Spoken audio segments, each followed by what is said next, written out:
Hey everyone, I'm Tanya Walker, transformational coach dedicated to helping you navigate life's challenges and achieve life success. I want to talk about anger.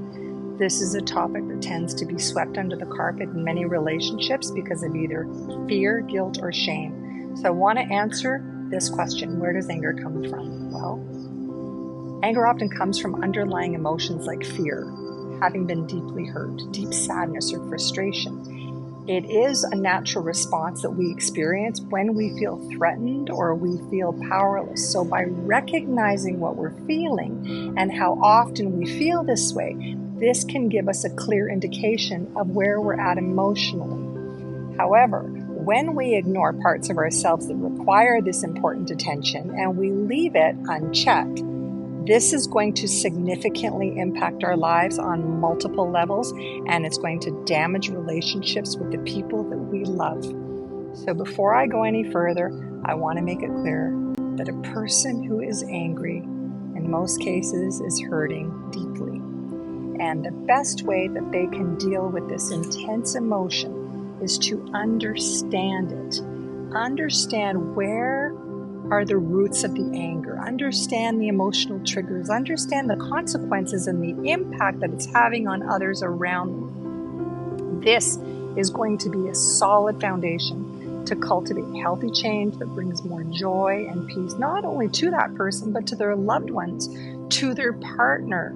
And if we think about it, an angry person holds power. They hold power to create a tense and hostile environment that in many cases, it's going to lead to misunderstandings. It's going to break down trust. It's going to create emotional distance. So what are the effects of anger on relationships? When anger is consistently present or it dominates a relationship, it definitely erodes trust. It breaks down communication. It creates fear in the other person, and it absolutely affects the intimacy between two people. This is why it's crucial to address this topic in order to maintain or improve a healthy connection with your partner. So a few suggestions that you can use to improve your relationship as well as help your own emotional well-being would be to try to stay calm, try to stay composed. I know this can be really challenging, but it's also important for you to understand and be able to manage your own emotional triggers. By you reacting with anger, that's only going to escalate the situation. And if we look at past outcomes, rarely does anything positive arise from something negative or toxic energy. So instead, try one of these 3 quick in-the-moment tools that I share with my clients and I also use myself. The first one would be take a few deep breaths. Give yourself a moment. Breathe in through the nose, out through the mouth. Breath is a powerful way to calm the nervous system, and it can be done pretty much anytime, anywhere. The second one would be to count. Maybe you're going to count to 5. Maybe you're going to count to 10. I don't care what number you choose, but focus on something in the room. Maybe it's on your person. Maybe you're going to focus on your hands. In your mind, count slowly. This is a great way to reduce anxiety and bring about logical thinking. The third, I love this one. Recite a mantra. Recite a mantra such as, I am in control. I am in control of my own words and my own actions. This will help you focus on maintaining your own emotional balance because mantras bring about a sense of stability and are a clear reminder of what it is that we're trying to attempt, what we're trying to accomplish, right? So now I want to talk about active listening. This is really, really important, and this is typically absent during those moments when emotions are heightened or riding high, as we say.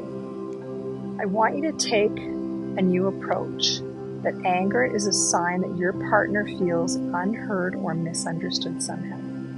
It probably has nothing to do with you. It comes from something deeper, something bigger than you, a deep wound in their past that might be conscious, it might be buried, they might not even be aware of it. But either way, show some empathy. Let them know that you're listening. Let them know you're doing your best to understand. Acknowledge. Acknowledge, acknowledge, acknowledge. Acknowledge their feelings without judgment. you could use a statement such as, I hear what you're saying, and I'm doing my best to understand. I do recognize that you're feeling frustrated right now. Statements similar to that can help you diffuse the immediate tension and maybe open the door to more constructive communication, because now you're displaying emotional safety for your partner. You're letting them know that you can be trusted. And next, this is a really, really important one, guys. Set boundaries. Boundaries are essential to protect your own well-being because the impact on your mental, emotional, and physical health is equally as important. And I would say that in my experience, establishing and putting boundaries into action, that tends to be one of the most challenging for many people. I also know that from my own personal experience because I didn't have boundaries in place with any of my relationships. I didn't even know where to begin. So let's remember that without boundaries, it's much easier to form maladaptive behaviors that can result in something like codependency, burnout, low self-esteem, and even poor health caused by ongoing stress and overload. So in the end, transforming your relationship with anger present takes time and effort, but I want you to know that it is absolutely possible. So stay calm, stay connected, and be open to the transformation that awaits you. Thanks for watching.